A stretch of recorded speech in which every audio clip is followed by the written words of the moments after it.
नमस्कार दोस्तों, स्वागत है आपका फिजिक्स शाला में। आज हम पढ़ने वाले हैं एक नया चैप्टर जिसका नाम है यूनिट, डायमेंशन एंड एरर। ये बेसिकली फ़िज़िक्स का फर्स्ट बेसिक चैप्टर है। इस चैप्टर के बारे में अगर मैं आपको थोड़ा सा आइडिया दूं तो ये जो चैप्टर है इसमें हम कई सारी फ़िज़िकल क्वांटिटीज़ के बारे में पढ़ेंगे। फ़िज़िकल क्वांटिटीज़ क्या होती हैं, उनकी यूनिट्स क्या होती हैं, वेरियस टाइप की यूनिट्स क्या क्या होती हैं, डायमेंशन क्या होती है, एरर क्या होती है, उसके बारे में हम पढ़ेंगे। बहुत आसान सा चैप्टर है, सीधा सा चैप्टर है और इससे रिलेटेड नीट में एक क्वेश्चन ज़रूर निकल कर आता है। जेई के लिए भी ये चैप्टर वैसे तो इतना ज़्यादा बहुत बड़ा चैप्टर नहीं है, लेकिन इससे एक क्वेश्चन डायरेक्टली या नीट में तो एक क्वेश्चन डायरेक्ट आता ही है और जेई में भी कभी कभी इनडायरेक्टली क्वेश्चन आ जाता है। और इससे रिलेटेड कॉन्सेप्ट आपको पूरे फिजिक्स में 11th की फ़िज़िक्स और 12th की फ़िज़िक्स में काम आएंगे, जहाँ पर कई सारे चैप्टर्स में हम यूनिट्स की ज़रूरत पड़ती है, हमें यूनिट कन्वर्जन की ज़रूरत पड़ती है, डायमेंशंस की ज़रूरत पड़ती है, एरर कैलकुलेट करने की ज़रूरत पड़ती है। तो वही सारी चीज़ें हम इसमें पढ़ने वाले हैं। तो सबसे पहले मैं आपको अगर छोटा सा आइडिया दूँ तो इसमें इस पूरे चैप्टर को 3 पार्ट्स में डिवाइड कर सकते हैं। फर्स्ट पार्ट जो आएगा हमारा वो होगा यूनिट से रिलेटेड। फर्स्ट पार्ट जो है वो हमारा है यूनिट से रिलेटेड। सेकंड पार्ट जो है वो है हमारा डायमेंशन से रिलेटेड, जिसमें हम डायमेंशन निकालना, डायमेंशंस की एप्लीकेशंस के बारे में और डायमेंशंस की लिमिटेशंस के बारे में बात करेंगे। और तीसरा जो पार्ट है उस तीसरे पार्ट में हम एरर से रिलेटेड चीज़ों के बारे में बात करेंगे। और एरर वाले पार्ट में ही आप एक्स्ट्रा में कंसीडर कर लीजिए कि फिज़िकल इंस्ट्रूमेंट जो मेजरिंग इंस्ट्रूमेंट है या मेज़रमेंट से रिलेटेड जो पार्ट आता है उसके बारे में हम बात करेंगे। मेज़रमेंट से जिसमें हम वर्नियर कैलिपर या स्क्रू गेज के बारे में हम बात कर सकते हैं।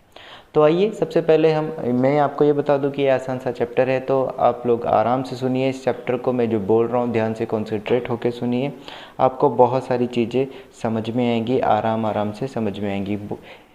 11th की फ़िज़िक्स में बहुत सारी ऐसी चीज़ें होती है जो आपने 10th क्लास में नहीं देखी होती है, तो आपको डरने की बिल्कुल ज़रूरत नहीं है। धीरे धीरे हम सारी चीज़ें समझेंगे, ठीक है। चलिए तो आइए शुरू करते हैं। तो सबसे पहला जो है इसमें टॉपिक वो है physical quantity. What is a physical quantity? Physical quantity क्या होती है? तो अगर मैं आपको पहले एक बार डेफिनेशन बताऊँ तो डेफिनेशन है property of any object that can be measured by an instrument is called physical quantity।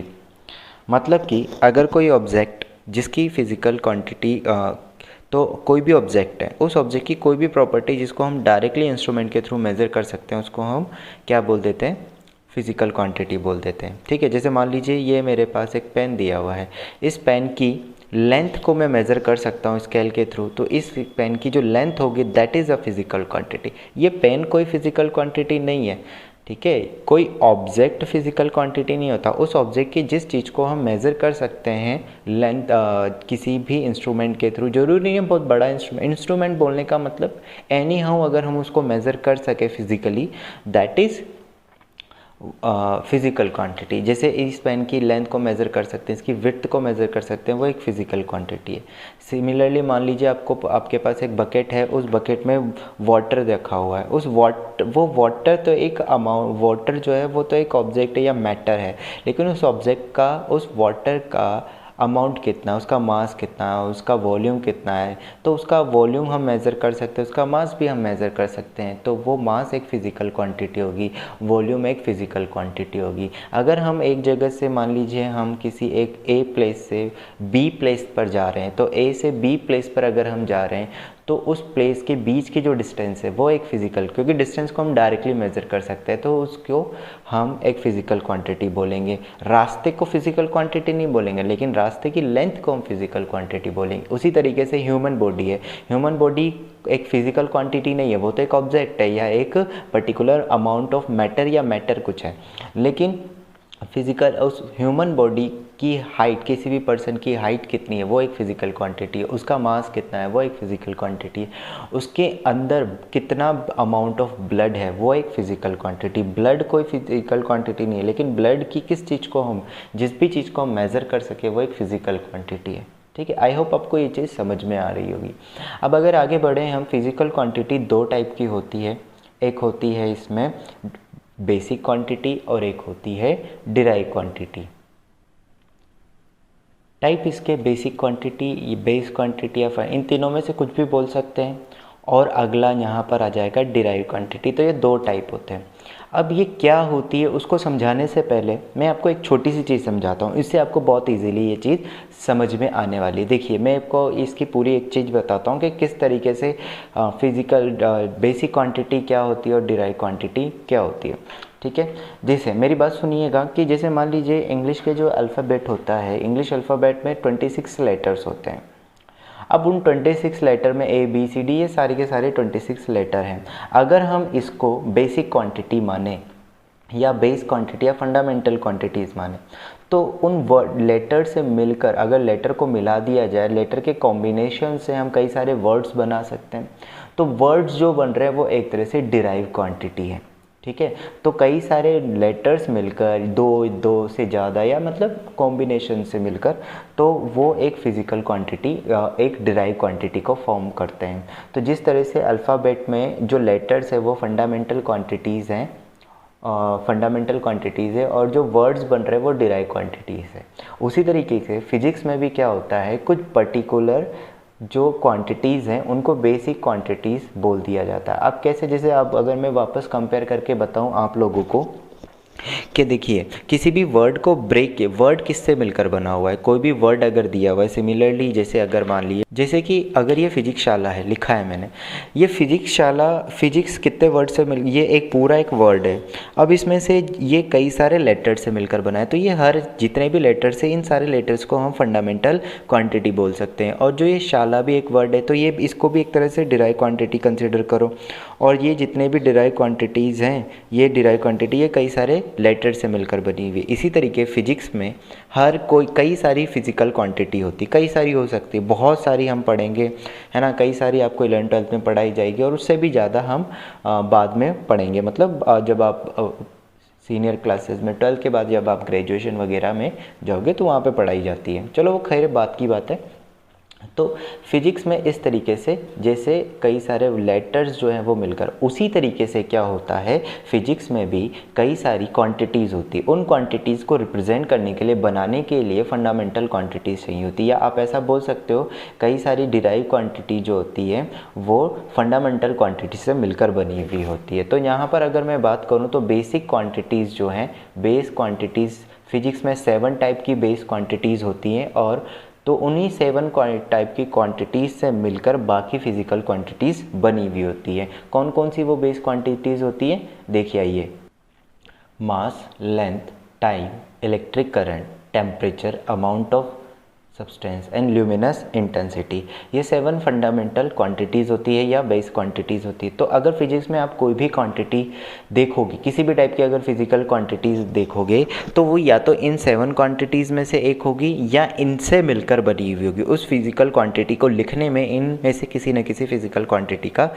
Use किया हुआ होगा। अब इनकी जो यूनिट्स होती है उनको हम बोल देते हैं फंडामेंटल यूनिट या बेस यूनिट। मैं एक बार के लिए यूनिट लिख देता हूँ, फिर हम आगे भी समझेंगे कि यूनिट क्या होती है और कैसे उसको डिफ़ाइन किया जाता है। तो इनकी यूनिट जो होती है वो क्या होती है, किलोग्राम के लिए मास की यूनिट होती है किलोग्राम, जिसको हम केजी से रिप्रेजेंट करते हैं। लेंथ की यूनिट होती है मीटर, जिसको हम एम से रिप्रेजेंट करते हैं। टाइम की यूनिट होती है सेकंड, जिसको हम एस से रिप्रेजेंट करते हैं। इलेक्ट्रिक करंट की यूनिट होती है एम्पियर, जिसको हम कैपिटल ए से रिप्रेजेंट करते हैं। टेम्परेचर की यूनिट होती है केल्विन, जिसको हम के से रिप्रेजेंट करते हैं। अमाउंट ऑफ सब्सटेंस की यूनिट होती है मोल, उसको हम मोल से रिप्रेजेंट करते हैं। ल्यूमिनस इंटेंसिटी की यूनिट होती है कैंडेला, उसको सीडी से। यूनिट के बारे में हम आगे पूरा डिटेल में पढ़ेंगे कि यूनिट क्या है, किस तरीके से उसको डिफाइन किया जाता है। तो ये 7 फंडामेंटल क्वांटिटीज़ है, ये आपको पता होनी चाहिए। ठीक है, अब जो भी फिजिक्स में जो भी क्वांटिटी आएगी वो इन्हीं से मिलकर बनी हुई होगी। ठीक है, चलिए तो आगे अब देखते हैं कि जैसे अगर डिराइव क्वांटिटी कौन कौन सी हो सकती है। डिराइव क्वांटिटी कौन कौन सी हो सकती है, जैसे कि कुछ एक एग्जांपल ले लेते हैं हम। तो कौन कौन सी हो सकती है डिराइव क्वांटिटी, अगर हम डिराइव क्वांटिटी की बात करें, जैसे मान लीजिए वेलोसिटी। वेलोसिटी जो मिलकर बनी होती है वो मिलकर बनी होती है डिस्प्लेसमेंट डिस्प्लेसमेंट और टाइम से मिलकर बनी होती है। तो देखिए इस वेलोसिटी एक डिराइव क्वांटिटी है क्योंकि ये किससे मिलकर बनी है, डिस्प्लेसमेंट। डिस्प्लेसमेंट जो है वो एक लेंथ, एक टाइप की लेंथ होती है, तो लेंथ और टाइम से मिलकर बनी हुई है। ठीक है, इसी तरीके से अगर मान लीजिए मैं फोर्स की बात करूं तो फोर्स किससे मिलकर बना है, मास इनटू एक्सेलरेशन। तो ये मास इनटू एक्सेलरेशन से मिलकर बना हुआ है। तो यहाँ पर मास और एक्सेलरेशन से मिलकर ये फिजिकल क्वांटिटी बनी हुई है। ये एक फंडामेंटल क्वांटिटी, इसको भी ब्रेक करेंगे तो आगे ये भी फंडामेंटल क्वांटिटी में कंसीडर हो जाएगी, मतलब इसको भी आगे ब्रेक किया जा सकता है। इसका मतलब ये तो ब्रेक होएगी तो ये डिराइव क्वांटिटी। तो अगर कोई भी फिजिकल क्वांटिटी को हम फंडामेंटल एक से ज़्यादा फंडामेंटल क्वांटिटी की टर्म्स में दिखा सकें तो वो एक डिराइव क्वांटिटी होगी। ये चीज़ हमेशा ध्यान रखो। अगर किसी भी फिजिकल क्वांटिटी में सिर्फ एक फंडामेंटल क्वांटिटी आ रही, इसका मतलब वो खुद ही होगी। और अगर एक से ज़्यादा फंडामेंटल क्वांटिटीज़ आ रही हैं तो वो डेफिनेटली एक डिराइव क्वांटिटी। जैसे कि मैं अगर आपको बताऊं, बात करते हैं एरिया की। अब एरिया जो है वो होता है लेंथ इनटू लेंथ या ब्रेथ, है ना, या आप उसको बोल सकते हो साइड इनटू साइड। किसी भी तरीके से लोगे तो यहाँ पर दो फिजिकल क्वांटिटी, दो फंडामेंटल, मतलब एक ही टाइप की है लेकिन दो अलग अलग फंडामेंटल क्वांटिटीज़ यहाँ पर यूज़ हो चुकी है ना। तो इसका मतलब एरिया एक डिराइव क्वांटिटी है। अगर मैं वॉल्यूम की बात करूँ तो वॉल्यूम भी यहाँ पर अगर हम बात करें तो volume length into breadth into height होती है। जैसे ये दी हुई है, इसमें इस तरीके से लेंथ, ब्रेथ और ये हाइट है। तो ये हाइट अगर हमें दी हुई है ना, ये इसकी लेंथ दी हुई है और ये इसकी ब्रेथ दी हुई है, तो ये एक से ज़्यादा फंडामेंटल क्वांटिटी से मिलकर बनी हुई है, तो वो एक डिराइव क्वांटिटी है। तो बेसिकली पहचानने का तरीका यही है कि अगर कोई भी फिजिकल क्वांटिटी एक से ज़्यादा फंडामेंटल क्वांटिटी से मिलकर बनी हुई है तो वो एक डिराइव क्वांटिटी कहलाएगी। और अगर कोई जिसमें एक ही फिजिकल फंडामेंटल क्वांटिटी आ रही है तो वो तो एक बेसिक क्वांटिटी हो जाएगी। जैसे डिस्प्लेसमेंट एक फंडामेंटल क्वांटिटी, क्योंकि वो एक लेंथ से मिलकर बनी हुई है सिंपली, लेकिन वेलोसिटी, डिस्प्लेसमेंट और टाइम दोनों से मिलकर बनी हुई है। ठीक है, तो अगर हमें इन दोनों को, आई होप आपको समझ में आया होगा। अब अगर मुझे इन दोनों को डिफ़ाइन करना है तो इन दोनों को डिफ़ाइन कैसे किया जा सकता है, इन दोनों की डेफिनेशन देख लेते हैं। तो डेफिनेशन देखते हैं। Base quantity, a physical quantity which is independent of other physical quantities is called base और फंडामेंटल क्वांटिटी। सच बात है, अगर कोई 7 क्वांटिटीज़ है, इन्हीं से तो मिलकर दूसरी क्वांटिटीज़ बनती है, तो ये किसी और पे तो डिपेंड नहीं कर सकती और एक दूसरे फिज़िकल फंडामेंटल क्वांटिटीज़ पर भी डिपेंड नहीं कर सकती। मतलब मास को लेंथ के टर्म्स में नहीं लिखा जा सकता, लेंथ को मास के टर्म्स में नहीं लिखा जा सकता। ये सिंपल उसी तरीके से जैसे ए है तो ए को अलग तरीके से लिखा जाता है, बी को अलग तरीके से लिखा जा सकता है। तुम ए की फॉर्म में बी को नहीं लिख सकते, है ना। तो किसी वर्ड को लेटर्स की टर्म्स में लिख सकते हैं, है ना, लेकिन ए को, सिर्फ ए, कैपिटल ए लेटर को बी की फॉर्म में नहीं लिख सकते। तो उसी तरीके से बेस क्वांटिटी से एग्जांपल हमें पता है यहाँ पर क्या होते हैं। नेक्स्ट आता है डिराइव क्वांटिटी। तो इसकी डेफिनेशन देख लीजिए। A physical quantity which depends on other base quantities और derive quantities is called derive quantity. यानी कि कोई भी फिजिकल क्वांटिटी अगर या तो बेस क्वांटिटीज से मिलकर बनी हुई हो या बेसिकली मिलकर बेस क्वांटिटी से बनी हुई है, तो लेकिन अगर उसको ब्रेक किया हमने तो हमें या तो दो फंडामेंटल क्वांटिटी मिल जानी चाहिए ब्रेक करने पर, है ना, या फिर एक फंडामेंटल और एक डिराइव क्वांटिटी की टर्म में भी अगर हम उसको रिप्रेजेंट कर पाए तो वो एक डिराइव क्वांटिटी हो जाएगी। तो डिराइव क्वांटिटी को आइडेंटिफाई करने का सीधा सा तरीका क्या है, या तो कोई भी फिजिकल क्वांटिटी दो फंडामेंटल टर्म क्वांटिटी की, दो या दो से ज़्यादा फंडामेंटल क्वांटिटीज़ के टर्म्स में लिखी होनी चाहिए, या फिर एक फंडामेंटल और एक डिराइव क्वांटिटी के टर्म्स में लिखी हुई होनी चाहिए। ठीक है, तो इनको हम बेस क्वांटिटी और डिराइव क्वांटिटी बोल देते हैं। अब यहाँ पर इसके अलावा भी एक और चीज़ डिफ़ाइन की जाती है, सप्लीमेंट्री क्वांटिटीज़। वो अलग ही हैं, जो कि सप्लीमेंट्री क्वांटिटीज़ क्या होती है, आइए उसको देखते हैं। तो दो तरह की सप्लीमेंट्री क्वांटिटीज़ हो सकती है। एक है प्लेन एंगल। अब प्लेन एंगल क्या होता है, बेसिकली प्लेन एंगल जो होता है वो 2D के अंदर होता है। सबसे पहले मैं बात करूँ तो ये किस में बनता है, 2D में बनता है। मतलब कि जैसे कि अगर आपको कोई सर्कल दे दिया जाए, इस सर्कल के सेंटर पर किसी आर्क से, सर्कल का सेंटर दिया है O, और कुछ एक आर्क हमें दे दी ए से बी, इससे अगर कोई एंगल हम इस आर्क की लेंथ से अगर सेंटर पर एक एंगल ड्रॉ करें तो उसको हम क्या बोल देंगे, प्लेन एंगल हम बोल देंगे। ये ए से बी तक की जो आर्क है इससे सेंटर पर अगर हम एक एंगल ड्रॉ करेंगे तो उसको हम क्या बोल देंगे, प्लेन एंगल बोल देंगे। नॉर्मली जो हम एंगल पढ़ते हैं जैसे 30 डिग्री, जो 10th क्लास में, छोटी क्लासेस में आपने पढ़ा होगा 10 degree, 20 degree, 30 degree, 60 degree, 90 degree, वही उसी को हम प्लेन एंगल बोलते हैं। तो ऐसा एंगल जो 2D में बनाया जा सके, सर्कल की आर्क से उसके सेंटर पर सब्सटेंड किया जा सके, उसी को हम क्या बोल देते हैं, प्लेन एंगल बोल देते हैं। ठीक है। अब अगर इसका मैं फॉर्मूला की बात करूं तो प्लेन एंगल जो होता है इसका फॉर्मूला,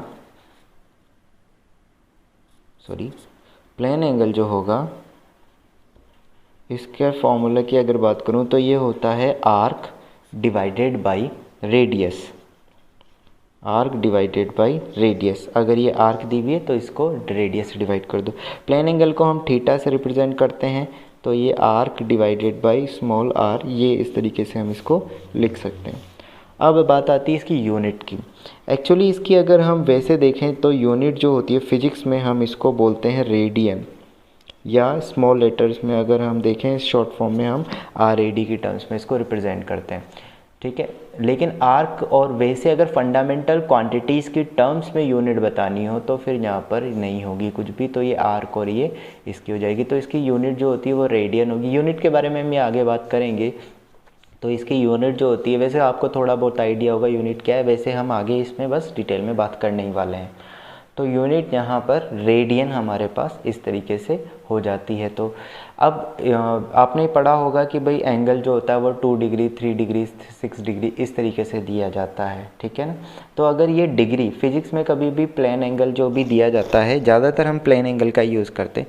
तो फिजिक्स की कभी कैलकुलेशन में अगर यूज़ करना हो, डायरेक्ट एंगल किसी क्वांटिटी से मल्टीप्लाई किया जा रहा हो या डिवाइड किया जा रहा हो, तो हम उसको डिग्री में नहीं लेते हैं, अब हम उसको किस में कन्वर्ट करते हैं, रेडियन में। अब रेडियन में कन्वर्ट करने का तरीका है जो वो बिल्कुल आसान है। देखिए क्या तरीका है कन्वर्ट करने का तरीका है। क्या तरीका है, देखो, अगर आपको एंगल रेडियन में चाहिए और आपको एंगल किस में दिया है, डिग्री में दिया हुआ है, डिग्री में दिया है, तो आप इसको किससे मल्टीप्लाई कीजिए, पाई अपॉन 180 से मल्टीप्लाई कीजिए। ठीक है। पाई अपॉन 180 से अगर आप मल्टीप्लाई कर देंगे, इसका पूरा डिटेल में भी बताया जा सकता है, वो हम आगे किसी और वीडियो में देखेंगे। अगर आप बताएंगे तो मैं इसको पूरा डिटेल में भी बता दूंगा कि कैसे आता है। लेकिन अभी के लिए हमें ये पता होना चाहिए कि अगर कोई एंगल डिग्री में दिया है तो उसको हम रेडियन में कैसे कन्वर्ट करेंगे। अब जैसे एक एग्जाम्पल अगर मैं आपके सामने रखता हूँ, सपोज़ आपको दिया हुआ है theta is equals to 60 degree, मुझे इसे रेडियन में कन्वर्ट करना है। तो मैं क्या करूँगा, रेडियन में जो एंगल बनने वाला है 60 इंटू पाई डिवाइडेड बाई 180, इससे कैंसल आउट कर दो तो ये पाई डिवाइडेड बाई 3 हो जाएगा। तो 60 डिग्री को पाई डिवाइडेड बाई 3 की फॉर्म में लिखा जा सकता है। ठीक है। आप भी ट्राई कीजिएगा। यहाँ पर मैं कुछ लिखता हूँ। अगर मान लीजिए अगर थीटा की वैल्यू 90 डिग्री दी जाए तो उसको क्या लिखेंगे, और थीटा की वैल्यू अगर 30 डिग्री दी जाए तो आप क्या लिखेंगे। मैं इनके आंसर बता देता हूँ, आप इसको वीडियो को पॉज करके चेक करके देख लेना एक बार। तो इसके जो आंसर आएंगे वो आएगा पाई बाई 2, और इसका जो आंसर आएगा वो आएगा पाई बाई 6। ठीक है। तो ये प्लेन एंगल यहाँ पर हम इस तरीके से डिफाइन कर सकते हैं। प्लेन एंगल की डेफिनेशन क्या होती है, तो प्लेन एंगल की अगर मैं डेफिनेशन की बात करूँ तो डेफिनेशन और सॉलिड एंगल और प्लेन एंगल दोनों की डेफिनेशन हम एक साथ देख लेंगे। बेसिकली क्या होता है, प्लेन एंगल का मतलब है कि angle subtend by the arc of a circle, angle subtend by the arc of the circle at the centre of circle is called plane angle. Angle subtended by the arc of the circle at the center of circle is called plane angle. ठीक है ना। इसको हम theta से represent करते हैं, ये इसका फॉर्मूला होता है, और ये यूनिट होती है, और डिग्री में दिया है तो इसको हम इस तरीके से भी चेंज कर सकते हैं। ठीक है। चलिए आगे बढ़ते हैं। तो फिर अगला देखते हैं सॉलिड एंगल के बारे में। देखिए सॉलिड एंगल के बारे में जानते हैं। सॉलिड एंगल क्या होता है, बेसिकली सॉलिड एंगल हम बोल सकते हैं कि ऐसा एंगल जो 3D में बनता हो। सबसे सिंपल सी चीज़ अगर की फॉर्म में देखना चाहें तो ऐसा एंगल जो सॉलिड में बनता है उसको हम सॉलिड एंगल बोलते हैं। अब ये सॉलिड एंगल हमेशा स्फेयर के सेंटर पर सबटेंड किया जाता है, ये चीज़ हमें हमेशा ध्यान रखनी है, या 3D में सबटेंड किया जाता है ज़्यादातर। जैसे प्लेन एंगल जो होता था वो सर्कल के सेंटर पर सबटेंड होता था, किसके थ्रू, आर्क की लेंथ के थ्रू या आर्क के थ्रू उसके सेंटर पर। उसी तरीके से सॉलिड एंगल, तो अगर प्लेन एंगल बनता था तो प्लेन एंगल तो क्या होता था, सर्कल के सेंटर, सर्कल की आर्क के से उसके सेंटर पर जो एंगल बनता है उसको हम बोलते हैं प्लेन एंगल। लेकिन अगर स्फेयर की सरफेस के कुछ एरिया से, स्फेयर जो है, स्फेयर जो दिया हुआ है, होलो स्फेयर है, सॉलिड स्फेयर, उसके स्फेयर के सरफेस से उसके सेंटर पर सबटेंड किया जाए सरफेस के किसी पर्टिकुलर एरिया से। जैसे मान लीजिए ये स्फेयर दिया हुआ है, इस स्फेयर का कुछ एरिया मैंने लिया है, इस एरिया से अगर कुछ एंगल अगर सबटेंड किया जाए, पर्टिकुलर एरिया से अगर कुछ एंगल इसके सेंटर पर सबटेंड किया जाए, उसको हम क्या बोल देते हैं, सॉलिड एंगल हम यहाँ पर बोल देते हैं। मतलब 3D में जो एंगल तुमने कई बार देखा होगा, जैसे हम वाटरमेलन लेते हैं तो वाटरमेलन को कई बार अगर हम कट करके बाहर निकालते हैं तो वहाँ पर एक छोटा सा पोर्शन सा बन जाता है। वाटरमेलन जब हम लेते हैं, कई बार अगर तुमने ऑब्ज़र्व किया, उसमें से कुछ एक पार्ट बाहर निकालते हैं तो इस तरह का कुछ वहाँ पर पोर्शन आपके पास दिखाई देने लग जाता है, इस तरह का कुछ पोर्शन उसमें आपको दिखाई देता है। तो ये जो एंगल बना है वो एक्चुअल में किस में बना है, वो एंगल यहाँ पर आपके पास जो भी बना हुआ एंगल है वो 3D में एंगल बना है, तो उसी एंगल को हम क्या बोल देते हैं, सॉलिड एंगल बोल देते हैं। उस सॉलिड एंगल की जो डेफिनेशन यहाँ, अब ये तुम्हें बहुत ज़्यादा यूज़ में नहीं आएगा, 11th-12th में काफ़ी ज़्यादा यूज़ में नहीं आएगा, एक आध बार यूज़ आएगा, उस टाइम पे भी आपको पता नहीं चलेगा कि आपने ये यूज़ किया है, कर लिया, ठीक है ना। तो ये अभी हम ज़्यादा इसका यूज़ नहीं करेंगे। इसका फॉर्मूला वगैरह देख लेते हैं कि जो सॉलिड एंगल होता है उसका फॉर्मूला क्या होता है, किस तरीके से हम देखते हैं। तो जो सॉलिड एंगल है उसका फॉर्मूला हम कैसे निकालते हैं, देखो। तो इसका जो फॉर्मूला हो जाएगा, solid angle equals to area divided by radius. अब ये एरिया किस चीज़ का, अगर आप पूरे स्फेयर की वजह से एंगल जानना चाहते हैं कि पूरा स्फेयर सेंटर पर कितना एरिया रिप्रेजेंट या कितना एंगल सबटेंड करता है, तो total area divided by radius. अगर आप स्फेयर के कुछ ही पोर्शन, कुछ पर्टिकुलर एरिया के थ्रू ये जानना चाहते हैं कि इस पर्टिकुलर एरिया ने कितना एंगल सबटेंड किया है, तो उतना एरिया ले लीजिए, ठीक है ना। तो एरिया, अब यहाँ पर मैंने एरिया क्यों लिया है, क्योंकि एरिया के थ्रू एंगल सबटेंड हो रहा है। प्लेन एंगल में क्या लेते थे, आर्क, क्योंकि वहाँ आर्क से एंगल सबटेंड होता था यहाँ पर, और डिवाइडेड बाय रेडियस का स्क्वायर हो जाता था, ठीक है। अब इसके अगर मैं फॉर्मूला क्वेश्चन आपको एक बार बताऊँ, तो जैसे मान लीजिए सपोज़ अगर मुझे ये पता करना है कि पूरे स्फेयर ने कितना एंगल सबटेंड किया, तो टोटल अगर मुझे निकालना है, total angle subtended bye sphere,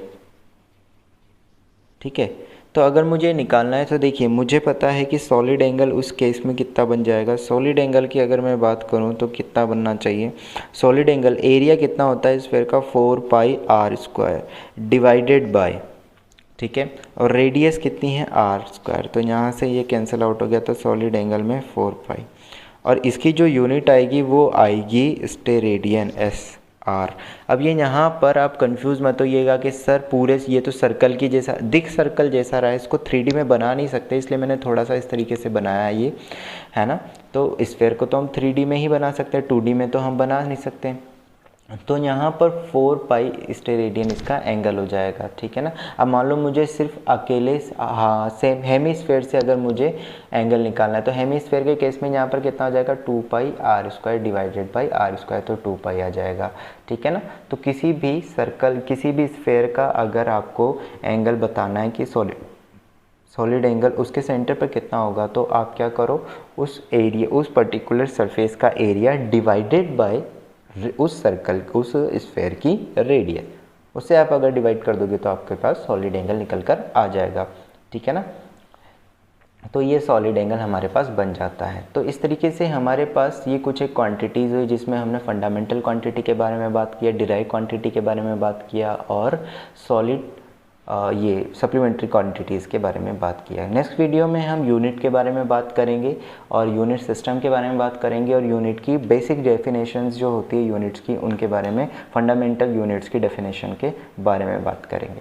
तो अगर आपको ये वीडियो अच्छा लगा है तो लाइक कीजिए, सब्सक्राइब कीजिए, शेयर कीजिए अपने दोस्तों के साथ और नोटिफिकेशन बेल को ऑन कर दीजिए ताकि जब भी नेक्स्ट वीडियो आए तो आपको उसके बारे में पता लग जाए। और इस चैनल पे मैं नए नए वीडियोस आपके लिए डालता रहूँगा, लाता रहूँगा। अगर आपको कोई पर्टिकुलर टॉपिक पे अगर किसी चीज़ में डाउट है और उस पर पर्टिकुलर वीडियो चाहिए तो आप मुझे कमेंट में बता सकते हैं। आई विल ट्राई कि उस टॉपिक पे मैं जल्द से जल्द वीडियो बना के आपके लिए पोस्ट करूँ। Thank you very much for watching the video.